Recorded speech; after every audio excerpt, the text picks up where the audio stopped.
Hi everyone, my name is Austin, and somebody once told me the world is gonna roll me. I eat this mind is through in the head. She was looking kinda dumb with a finger and her thumb in the shape of an L on her forehead. Well, the years stop coming and they don't stop coming, and the years stop coming and they don't stop coming, and the years stop coming and they don't stop coming. 6.5 hours later. Hey now, you're a rock star. Hey now, you're an all-star. Get your game on, go play. Hey now, you're a rock star. Does your show on, get paid. I think it is just go. Only shooting star to break tomorrow. Bravo! In case you were wondering, yes, I did break out laughing during that whole singing of the song, and I pretty much just died laughing the whole time through. Yeah, but I know what you're thinking to yourself. What is this tying into? Am I going to review Mystery Man? Am I going to cover Digimon the movie?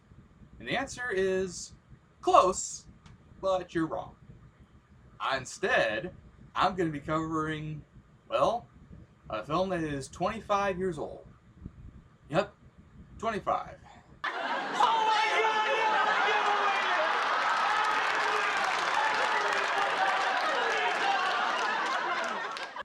Yeah, I know. A moment like, upon hearing something like that, would immediately cause you to run out the door screaming because, well, you're on the verge of an existential crisis. Welcome to 2026, where what was once a newborn baby is now old enough to vote, and drink alcohol, and drive, and completely ruin everything. That is humanity for you.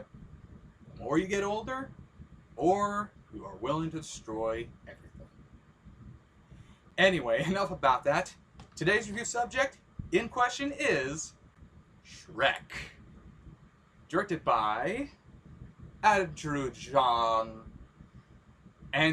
Adamson and Vicky Jensen, and featuring the cast of Mike Myers, Eddie Murphy, Cameron Diaz, and John Lithgow.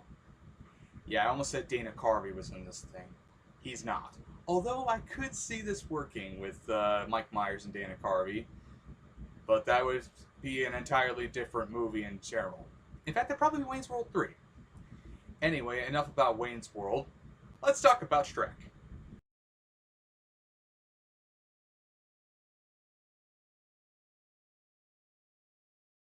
In case you don't know the plot for this film, first of all, and second, here's the synopsis. This is Shrek, an ogre living in a swamp, who spends his days wallowing in his filth and doing leisurely activities and scaring any trespassers and angry mobs that come within 1 mile of his swamp, enjoying his life and everything that comes with it. One day, upon meeting an escaped fairy tale creature known as Donkey, Shrek soon finds his home swarming with other fairy tale creatures, who explain that Lord Farquaad evicted them from their land and thus ended up in his swamp, which leads to Shrek and Donkey heading to Duloc to tell Farquaad to get the creatures off his land. In response, Farquaad tells Shrek he will have them removed from his land if he rescues a princess named Fiona, who is locked away in a tower guarded by a dragon surrounded by boiling hot lava, for which Farquaad intends to marry in order to become king. And yeah, from there, hijinks ensue, and all fairy tale trends are bucked for the sake of satire, and there's plenty of pop culture references to name. Quality stuff if you ask me. But enough about the plot. Let's get to the production history spiel.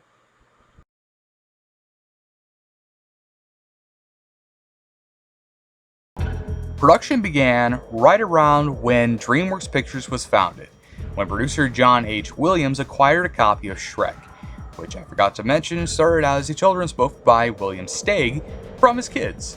and presented it to the studio, where CEO Jeffrey Katzenberg took note of it and opted to produce a feature film out of it.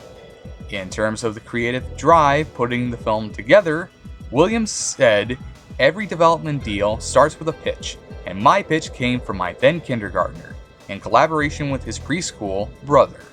Upon our second reading of Shrek, the kindergartner started quoting large segments of the book, pretending he could read them. Even as an adult, I thought Shrek was outrageous, irreverent, iconoclastic, gross, and just a lot of fun. He was a great movie character in search of a movie." After purchasing the film rights, Katzenberg put the film into active development in November of 1995, where initially Steven Spielberg considered having it be a traditionally animated film adaptation, as prior to DreamWorks' founding, he had bought the film rights in 1991, and had envisioned Bill Murray as Shrek and Steve Martin as Donkey. An inspired choice for sure, but ultimately never meant to be.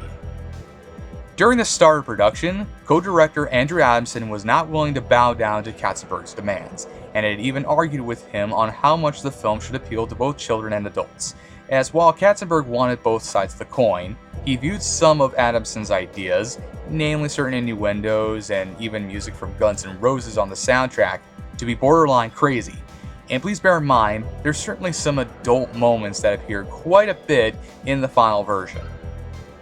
In 1997, Adamson joined up alongside Kelly Asbury to direct the film, only for the latter to exit a year later in order to direct the 2002 film Spirit Stallion of the Cimarron, and was replaced with story artist Vicky Jensen, who had previously worked on films like Pound Puppies: The Legend of Big Paw, Fern Gully: The Last Rainforest, The Road to El Dorado, Chicken Run, and would later work on films like Sinbad: Legend of the Seven Seas, and Madagascar: Escape to Africa. Although Asbury would co-direct Shrek 2.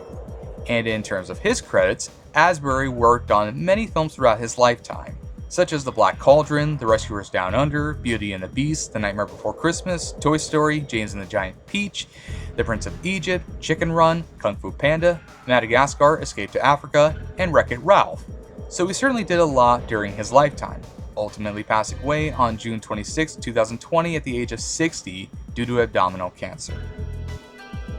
Both Adamson and Jensen decided to take half of the film and work on those halves, at the very least so that the crew had something of an idea as to whom to go to regarding specific details in terms of the film's sequences, where they pretty much threw everything in the kitchen sink into the film, with Adamson saying, "We're both kind of control freaks, and we both wanted everything." Early development of the film, dating back to 1996 and 1997, involved concept art that was constructed in Photoshop, which had depicted a wildly different character aesthetic, and initial iterations had Shrek's home within a garbage dump near a human settlement, referenced at Warp Creek, and even some early conceptual drafts explored a background where Shrek was living with his parents and even had a habit of storing decaying fish in his bedroom, of whom Shrek's parents were only ever seen in the book, and so far have never appeared in the films, but that could potentially change with a new one. For Donkey, he was modeled after Pericles, also known as Perry, who was born in 1994 and passed away just last year, who is a real miniature donkey from Barron Park in Palo Alto, California, while Ramon Hui, the supervising animator, who had done character design for Ants and was also its supervising animator, and was even an animation director for The Arrival, stated that Fiona had no real-life reference, and did many sketches of her, plus constructed over 100 sculptures before coming up with the final design.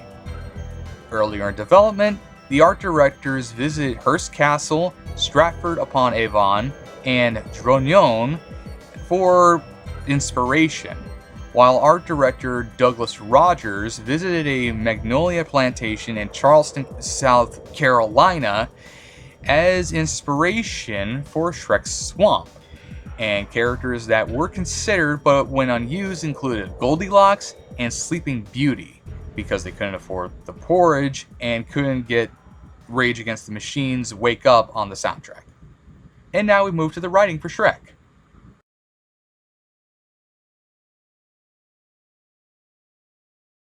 For this part, the writing was performed by Ted Elliott, Terry Rossio. Those two worked on Little Monsters, Aladdin, The Puppet Masters, The Mask of Zorro, Small Soldiers, The Road to El Dorado, Treasure Planet, the Pirates of the Caribbean films, and the National Treasure films, with Rossio by himself working on Godzilla vs. Kong and Godzilla Kong the New Empire, Joe Stillman, who wrote episodes of Beavis and Butthead, King of the Hill, Doug, and The Adventures of Pete and Pete, wrote Beavis and Butthead to America, and was assistant editor for Creepshow?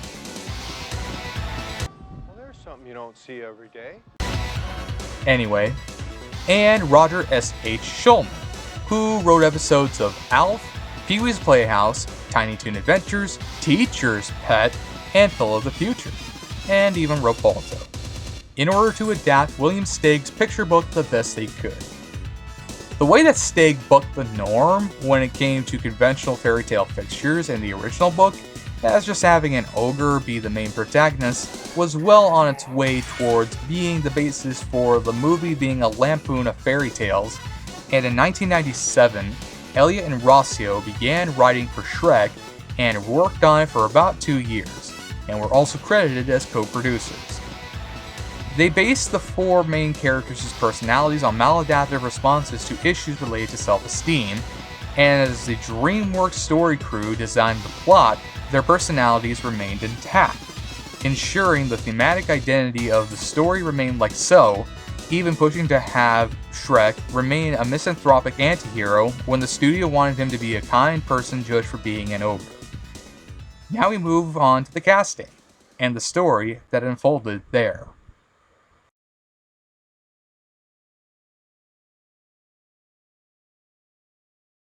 In terms of the casting, Nicolas Cage was given the offer of playing Shrek at one point, but declined as he didn't want to resemble an ogre, explaining in 2013, "When you're drawn, in a way it says more about how children are going to see you than anything else, and so I care about that." While in another case, Ian Bagg, a stand-up comic better known for being a finalist on Last Comic Standing, auditioned for the part only to be rejected. And as is very clear by now, Chris Farley was originally hired to play Shrek, and had recorded almost all of his dialogue for the character, only to die before the project was complete, where according to David Spade, Farley had 5 days worth of voice work to complete, and at one point his brother John was asked if he could come and finish off his remaining lines, but refused, where any recording of Farley's original dialogue remained unseen until it was leaked in August 2015. Soon enough, Jeffrey Katzenberg pitched the film to Mike Myers during the premiere of Saving Private Ryan, which upon hearing the pitch thought it was the worst title ever heard. But it ultimately didn't matter because DreamWorks soon recast the voice role to Myers, who pretty much insisted on a rewrite, not wanting any trace of Farley's version of Shrek anywhere, which I can understand as Myers and Farley were fellow castmates on Saturday Night Live, appearing in sketches together, and Farley even appeared in the Wayne's World films, with the first being a cameo, while the other was a more recurring role. So he likely did it out of respect because, really, there was no other talent quite like Chris Farley, who had an infectious energy that made every part he performed his own, and whose life was fraught with drug problems and health issues, which ultimately took him away from us far too soon. He would have been perfect as Shrek, but the only person that could play Chris Farley was Chris Farley, and Mike Myers wasn't Chris Farley, so Shrek went from being Chris Farley to a whole other character that only Mike Myers could play. Because he's Mike Myers, and like it or not, his characters are his own, just as Chris Farley's were his own, and in the end, changes had to be made. So pour one out for Chris Farley, the greatest man who lived in a van down by the river, and a man all of his own. With that out of the way, Myers had 2 reasons for voicing Shrek. One was he wanted to work with Katzenberg, and the other was the book being a brilliant story about accepting who you are as a person. After completing the voiceover for Shrek over the course of 1999, and the film was pretty much in full production mode, Myers was shown a rough cut of the film in February 2000, where he asked if he could re-record his lines using a Scottish accent similar to that of which his mother often used when she told him bedtime stories, and had also used for other films like So I Married an Axe Murderer and Austin Powers' The Spy Who Shagged Me. This wasn't even the only accent he tried, however, because according to the DVD commentary, Myers also used one based off of Lothar of the Hill People, a sketch he performed on Saturday Night Live, and a Canadian accent, which is like a Midwestern accent but with a boot suffix. Which, upon hearing the Scottish accent, Katzenberg agreed to redo scenes in the film, where he said, "It was so good we took $4 million worth of animation out and did it again." Myers didn't believe it cost millions, though, even saying, "What it meant is, instead of me going in for 10 sessions, I went in for 20 sessions. I got paid the same." Meanwhile, another individual who was intended to play a role in the film was Janine Garofalo, who, when Farley was cast, was supposed to play Princess Fiona, but was fired from the production for reasons unknown, where years later she explained, "I was never told why I was fired. I assume because I sound like a man sometimes? I don't know why. Nobody told me. But, you know, the movie didn't do anything, so who cares?" Another case of alternate casting was when, during a live episode of David Spade and Dana Carvey's podcast Fly on the Wall, Chris Rock was asked twice by DreamWorks to replace Eddie Murphy as Donkey, whereas the former explained Murphy would have taken a rather long time recording the lines from his home studio, for which Rock said no to, and as you can tell, he would go on to regret this decision. Which also means, when Rock was offered the role of Marty in Madagascar, his answer was a resounding yes, not wanting to repeat the same mistake twice. And now we move on to the animation.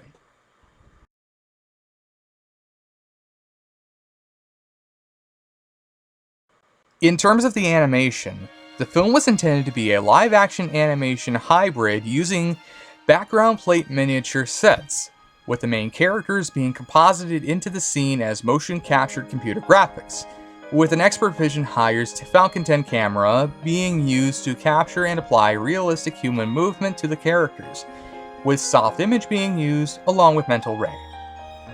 A rather sizable crew was assigned to put together a test, and following a year and a half of R&D, the test was screened in May 1997, with the results being less than ideal, to put it lightly.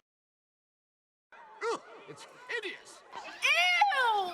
Hold it! What the hell is that shit? With Jeffrey Katzenberg saying, "It looked terrible, it didn't work, it wasn't funny, and we didn't like it." The animation, which was labeled the Shrek I Feel Good animation test, went unseen until around 2023, when production designer Barry E. Jackson posted it on his YouTube channel. I've seen the animation test, and it is what it is, a test. It was a test to see how well it would look and move, and more than anything, it was something that would be worked on to improve things, and that's what they did. They worked on it and improved to make it better. Soon enough, DreamWorks Pictures turned to its production partners over at Pacific Data Images, who commenced work with the studio in 1998 and helped to get to Shrek's finalized computer animated look, during which Ants was still in development over there, and effects supervisor Ken Bielenberg was asked by Aaron Warner, one of the film's producers, who did work on other films, including being a producer for Freddy's Dead: The Final Nightmare, and an executive producer for Tank Girl, which is kind of like how Stuart Gordon and Brian Usna did the initial idea for Honey, I Shrunk the Kids, after having previously worked on Reanimator and From Beyond, to basically get started on Shrek. Much like with other PDI efforts, which includes Batman Forever, they made use of their own proprietary software, such as the Fluid animation software, for its animated movies, although some parts also made use of the powerhouse animation software on the market, especially Maya, which PDI used a lot of for the dynamic cloth animation and for the hair of Fiona and Farquaad. Rahman Hui noted that a lot of the work was based on character and setup, often changing while animation was being performed, for which he explained, "In Ants, we had a facial system that gave us all the facial muscles under the skin. In Shrek, we applied that to the whole body. So if you pay attention to Shrek when he talks, you see that when he opens his jaw, he forms a double chin, because we have the fat and the muscles underneath. That kind of detail took us a long time to get right." Of the many difficult tasks done while making the film, having Donkey's fur flow smoothly was one of them, as he didn't want it to resemble that of a chia pet, with this task being handled by the surfacing animators, who utilize flow controls within a complex shader to provide the fur with many attributes, ability to switch directions, lie flat, swirl, and so on. With the visual effects team, headed by the aforementioned Ken Bielenberg, being given the job of making the fur react to environment conditions. Once they got the hang of the technology, it had the potential of being applied to many pieces of the film, such as grass, moss, beards, eyebrows, and even threads of Shrek's tunic, while making human hair realistic was a lot more elaborate compared to Donkey's fur, requiring a different, separate rendering system and plenty of attention from the lighting and visual effects teams. In total, Shrek has 31 sequences and approximately 1,288 shots, with Aaron Warner stating that the creators had the vision of an immersive environment that was magical and wondrous, with Shrek having 36 separate in-film locations to produce the world of the film, which DreamWorks claimed was more than any prior computer animation feature, were all in-film locations being finalized and, as demonstrated by previous DreamWorks animated films, color and mood was given the most focus, and the animation was finished up in 2000. With that, we now move forth to the music, which is certainly an all-star.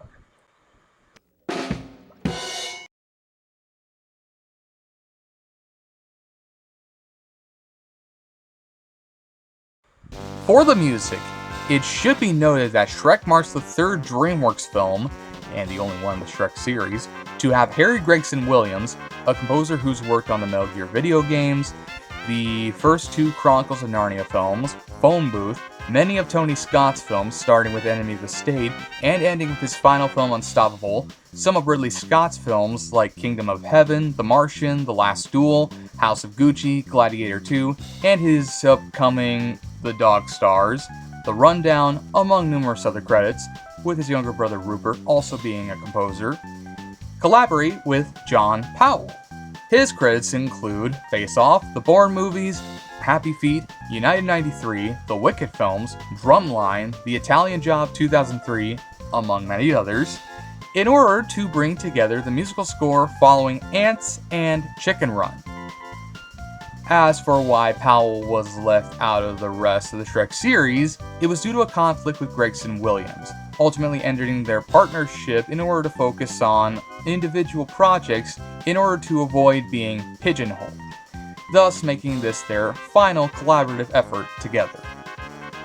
The two developed numerous themes and would brainstorm ideas collaboratively, and send ideas back and forth to make it an interactive and partner-oriented effort, starting with a structure, building on it, and then take those ideas and applying it to multiple sections of the film. Gregson Williams performed the opening sequence, while Powell did the action scenes and certain pieces where a big orchestra was needed. Although even with the former writing the fairy tale theme, the latter's Ride of the Dragon music was his personal favorite, having incorporated his pieces. The score was recorded at Abbey Road Studios by Nick Wallach and Slam Andrews, with Andrews performing the mix at Media Ventures and Patricia Sullivan Fourstar specializing in the mastering. Moving from that, and as you could tell, Shrek had a trick up its sleeve in order to separate from the crowd, and that trick was using pop music and other oldies to have the story move forward, with covers of classics like On the Road Again and Try a Little Tenderness being integrated into the film's score. And as it's pretty clear by now, Smash Mouth's All-Star got pretty dang popular following its release 2 years prior, having previously been in Mystery Men and Digimon the Movie, because when you open it with a lot of energy and a song like that, it's gonna have an impact. The funny thing is though, it was originally just a placeholder music for the opening, and was intended to be replaced with Stay Home by the band Self, which was to mimic the feel of All-Star. But Jeffrey Katzenberg loved it so much that they used it in the opening anyway, while Stay Home played during the end credits instead. And just as the film was about to be finished, Katzenberg made the suggestion to do a redo of the ending in order to go out with a bigger bang. Originally, the movie just ended with a storybook closing with Shrek and Fiona riding off into the sunset, but soon made the decision to add in a cover of the Monkees' I'm a Believer by Smash Mouth, and have all the fairy tale creatures appear as well. One other detail is, despite Rupert Wainwright's version of Hallelujah on the soundtrack, John Cale's version was the one used in the film, where in a radio interview, Wainwright said that his version may have gone unused in the film because of the glass ceiling he hit due to his sexuality, while another reason was that although the filmmakers wanted Cale's version for the film, licensing issues blocked any chance of it being on the soundtrack, because Cale wasn't an artist for DreamWorks, but Wainwright was. And as you can tell by its subtitle, the animation test for Shrek had used James Brown's I Got You, I Feel Good. And now we can finally get to my thoughts on this film, so let's not stall any further.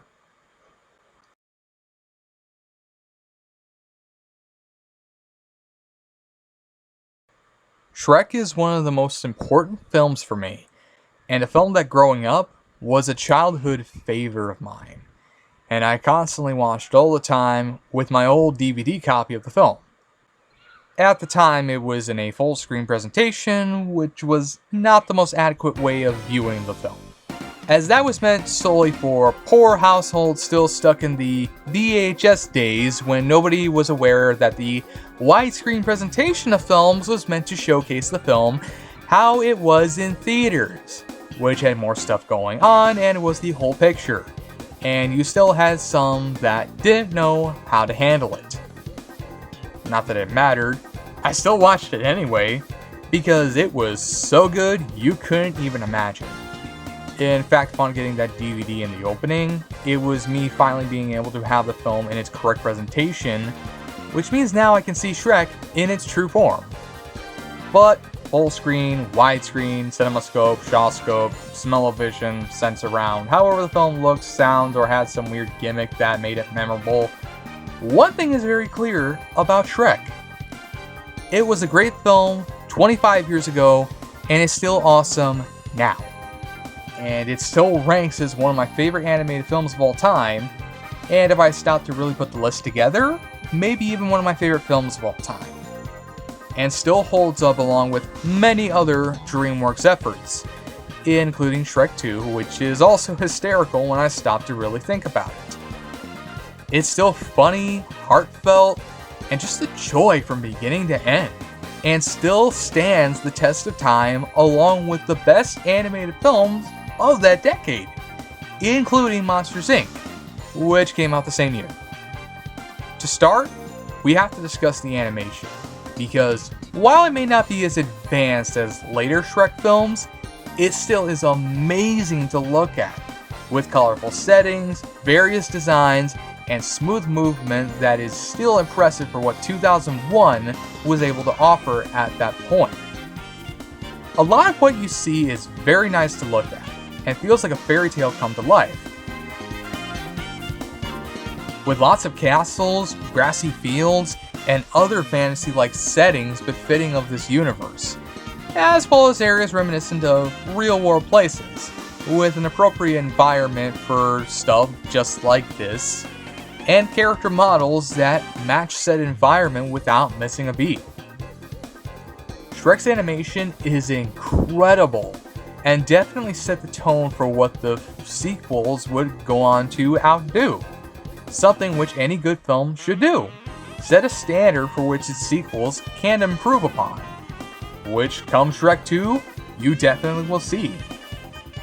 Besides the animation, the film's writing is quality stuff, as it's got plenty of heartfelt, encouraging themes of being yourself, and of course some truly hilarious moments that have stayed in my mind, like that squatter in my basement, who I believe is going to be moving into a condo next week. It's got everything from movie parodies, pop culture references, and other funny moments that are as quotable as the next, owing to just how top-notch the writers are, especially since one worked on Tiny Toon Adventures, which in of itself is qualifications for satire and parody. From Disney, The Matrix, and many classic fairy tales too vast to name, nothing is safe from Shrek, and ensures laughs are aplenty, with even little gags meant for more mature audiences really standing out, meaning there's something for everyone to enjoy here. And that's something that the writers definitely got right. After all, two of them actually did do some Disney movies, especially Aladdin. Moving from that, the movie is also well paced, moving fast, but not too fast, taking its time to develop the characters, while also making sure that there is plenty of action and excitement to keep you from feeling bored. And given how many funny moments happen in this film, it's a metric ton. And in terms of that action, from the fight with Dragon to even the battle with Robin Hood and his merry men, it makes for some exciting thrills, while also having humor in there to keep that balance going, and doing so with finesse. But I talk way too much about pacing, so let's get to the voice cast. And we start with Mike Myers as the titular character, one of his most iconic roles and something that has stuck with me for years. I'm a huge Mike Myers fan, whether it be Wayne's World, Austin Powers, or the many characters he played on Saturday Night Live, like Linda Richmond, Simon, Philip the Hyper Hypo, and Lothar of the Hill People. And Shrek was my introduction to the comic, and it's a great introduction to his talent. As Shrek, Myers utilizes essentially what amounts to his fat bastard voice from Austin Powers' The Spy Who Shagged Me, but much like with that character, he gives personality, as well as a lot more depth for something like this, and does a damn good job of it. Shrek is someone who basically desires to be alone, wanting to hide from the world and scare anyone who so much as comes anywhere near his swamp, which, as you see, comes from being rejected by the society around him because he's an ogre, and is often judged for being such, thus leading to his resentment of the world around him. As the film goes on, the quest goes from Shrek wanting to get the fairy tale creatures off his land to wanting a purpose, which he soon finds when he saves Fiona, who begins to fall for her, leading to him going after her in the final act to keep her from marrying Farquaad due to the fact that she's given him a lot of value and a reason to exist. Shrek is a very three-dimensional character, and Myers' performance reflects that. Being very human in terms of characterization, and of course delivering some very funny quips like this one.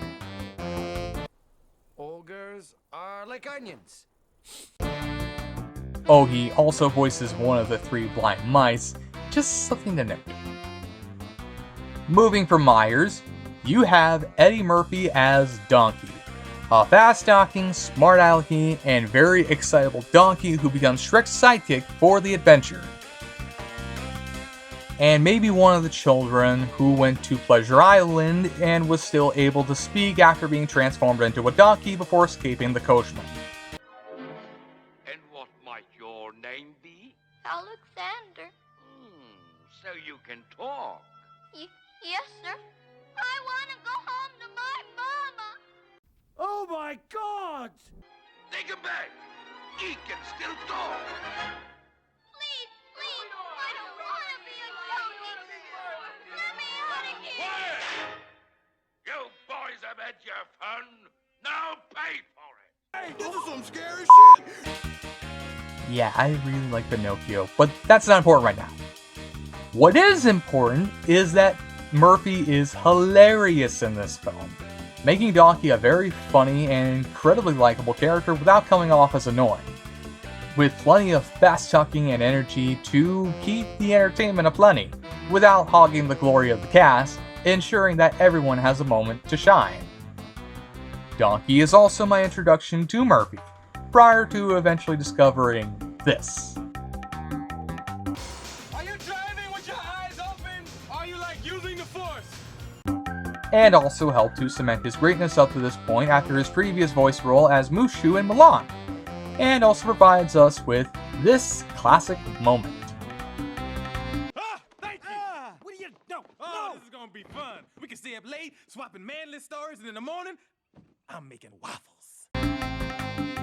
Now we come to Cameron Diaz as Fiona, the princess that Farquaad enlists Shrek to go save so he can become king beyond just Duloc, and who harbors a dark secret that also plays into the idea of accepting oneself that the film helps showcase.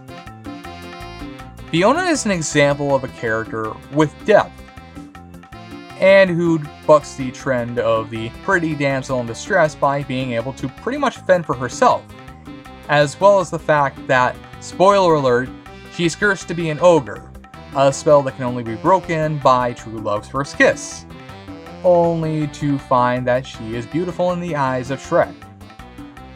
It's a great example of beauty being in the eye of the beholder and accepting what you are as a person, and Diaz's performance reflects that very well, and offers a lot of charm and charisma to her character to make it work like a charm. And once again was my real introduction to her long before eventually finally watching The Mask in its entirety and seeing her in all her glory. Complete with a stellar singing voice, only without the bird exploding. And then you have John Lithgow as Lord Farquaad, the diminutive, egotistical ruler of Duloc, who aspires to become a king. And also my introduction to the actor before stuff like Cliffhanger, Blowout, The Adventures of Buckaroo Banzai Across the 8th Dimension, Harry and the Hendersons, or even Rugrats in Paris, the movie, which has this classic zinger. I see London, I see France, I see Coco's underpants. As Farquaad, I can tell Lithgow is having a blast playing this character, chewing the scenery, imposing his authority on anyone around him, and in general, chasing after power like me at Taco Bell. And may also be an indirect jab at Jeffrey Katzenberg's friend turned enemy, Michael Eisner, the head of Disney at the time.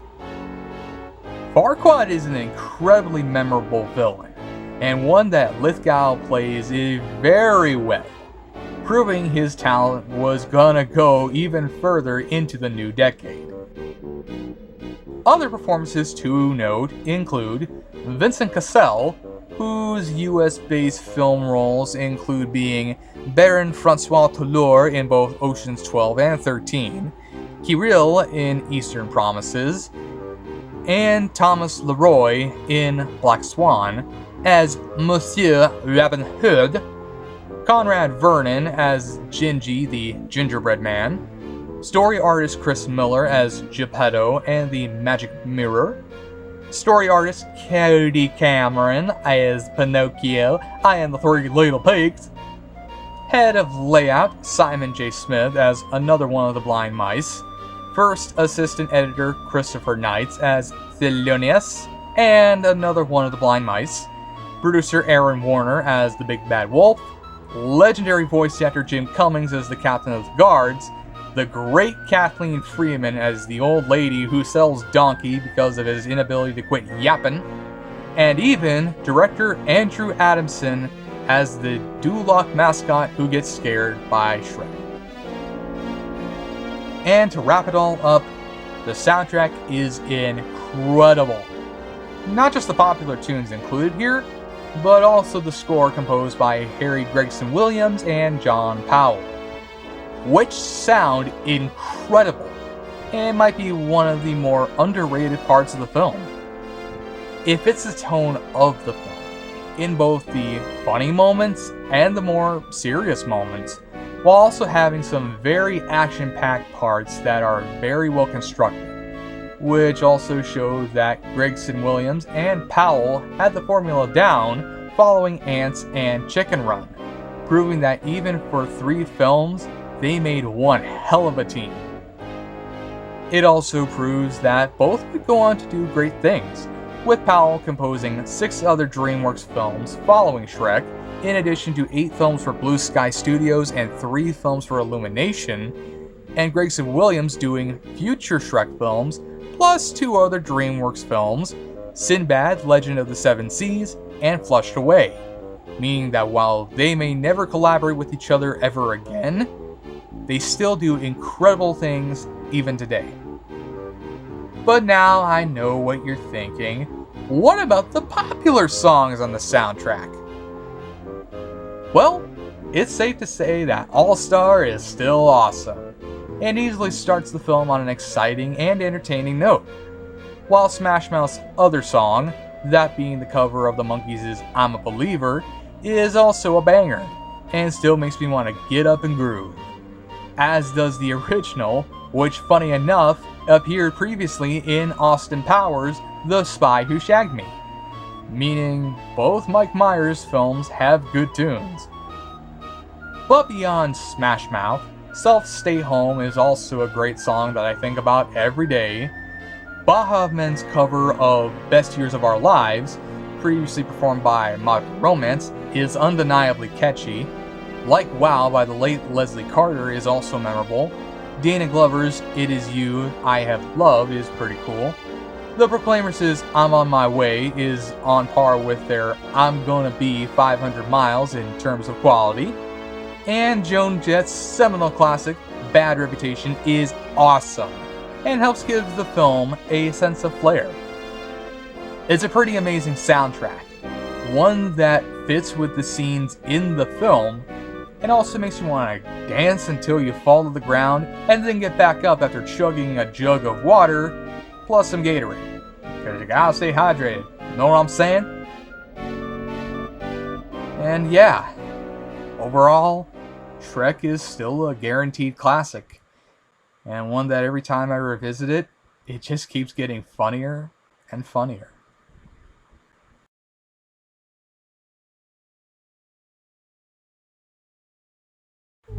Shrek certainly had a lot of marketing leading up to its release and such, including a planned 3D release for IMAX theaters that would have premiered after its theatrical summer release for the Christmas season, having been inspired by Cyberworld, which was a compilation film from 2000 that showcased stereoscopic conversions of numerous animated shorts and sequences, in which the bar scene from Ants was used. It was ultimately scrapped, however, as creative changes from DreamWorks killed it, and culminated in a loss of $1.18 million compared to IMAX's profit of $3.24 million. There was also a Shrek and Donkey THX trailer, which had them playing instruments, meant for release in November 2001, but this was also canned due to copyright issues and the DreamWorks Disney rivalry. The latter also resulted in Radio Disney being barred from promoting the film on the station, which was later eased off to allow for ads for the film's soundtrack to be shown there. Burger King had tie-ins with 9 exclusive candy caddies designed after Shrek characters for the kids and big kids meals, and for its VHS DVD release, Baskin-Robbins ran an 8-week promotion for the film, including selling products like Shrek's Hot Sludge Sundae, which was a combination of Oreo cookies and cream ice cream, hot fudge, crushed chocolate cookies, whipped cream, and squiggly gummy worms, and Shrek Freeze Frame Cake, which had a picture of Shrek and Donkey framed by sunflowers.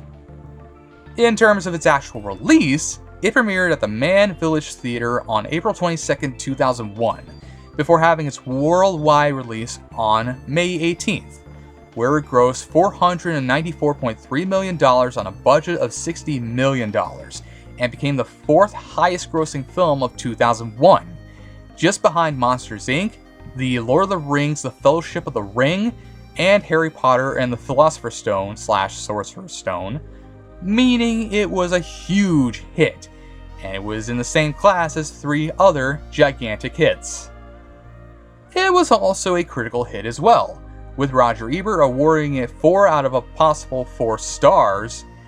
Peter Travers of Rolling Stone called it a world-class charmer. James Berardinelli of Real Views gave it 3.5 out of 4 stars, declaring it a pleasure, and even original author William Steig loved it along with his wife Jean, where she said, "We all went sort of expecting to hate it, thinking, what has Hollywood done to it? But we loved it. We were afraid it would be too sickeningly cute, and instead, Bill just thought they did a wonderful, witty job of it." It went on to become the inaugural winner of the Academy Award for Best Animated Feature and received a nomination for Best Adapted Screenplay, and even to this day, it has been on many best of lists, including AFI's 10 Top 10, where it was placed at number 8 of their animated films, and would later set the stage for other animated films like Ice Age and Despicable Me to incorporate pop culture references. In 2020, Shrek was selected for preservation in the National Film Registry by the Library of Congress, and became the first animated film of the 21st century to be preserved.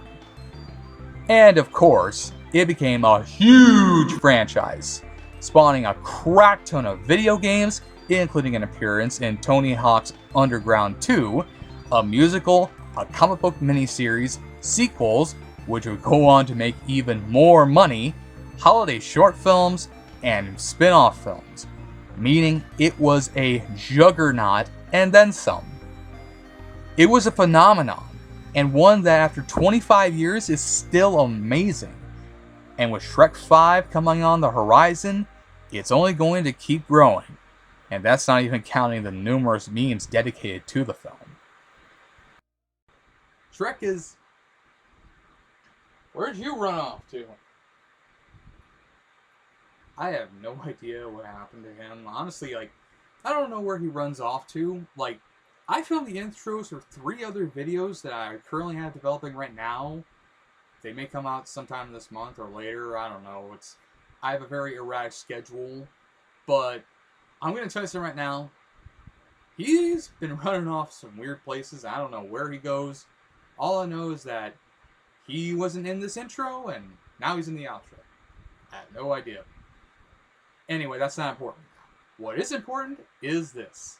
Shrek is still a great film 25 years later, and is still one of the definitive animated movies of the 2000s, one of the definitive DreamWorks animated affairs, really just one of the definitive films in general. And I definitely highly recommend it. you definitely need to check this movie out, because if you don't, you're a loser. Trust me, if you ain't watching Raiders of the Lost Ark, loser. If you ain't watching Shrek, loser.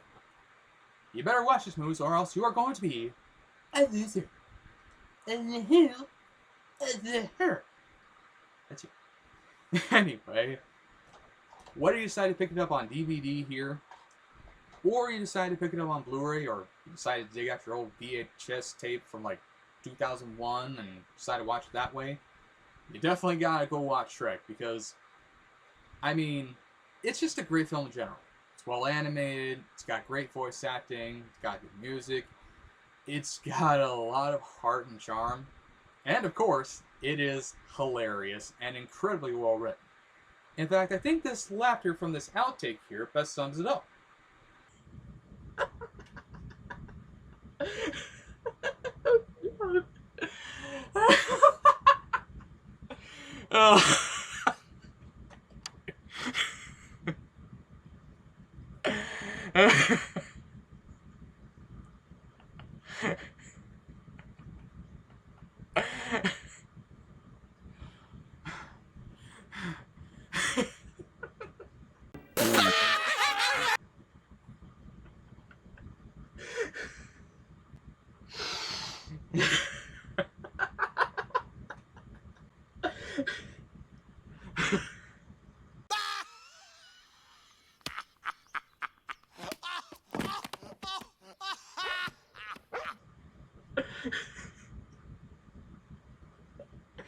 I just made myself laugh doing that.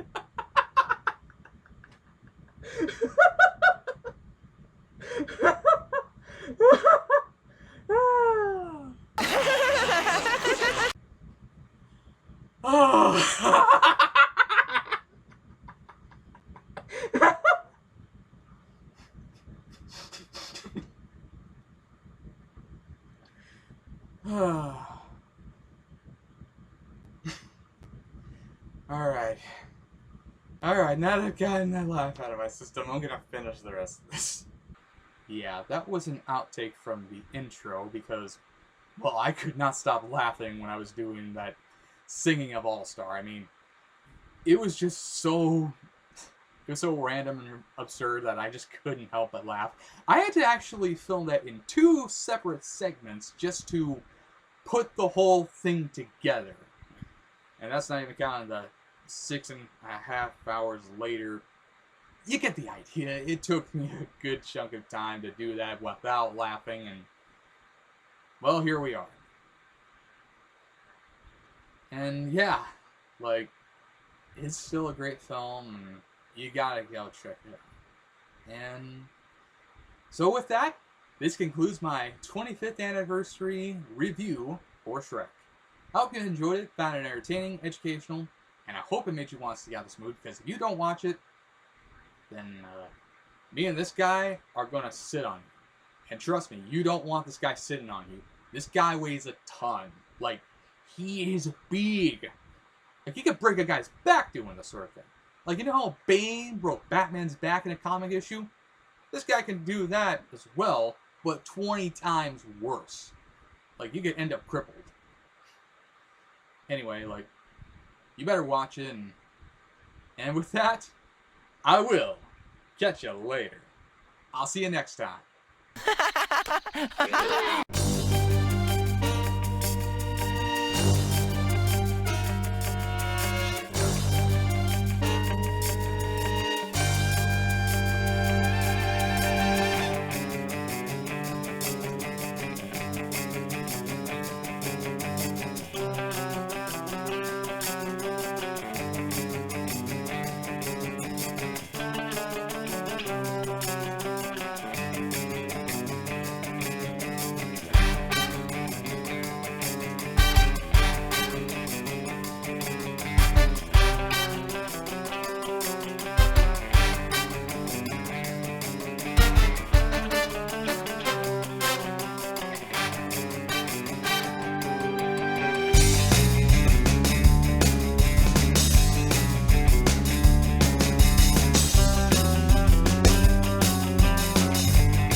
Ears are like onions.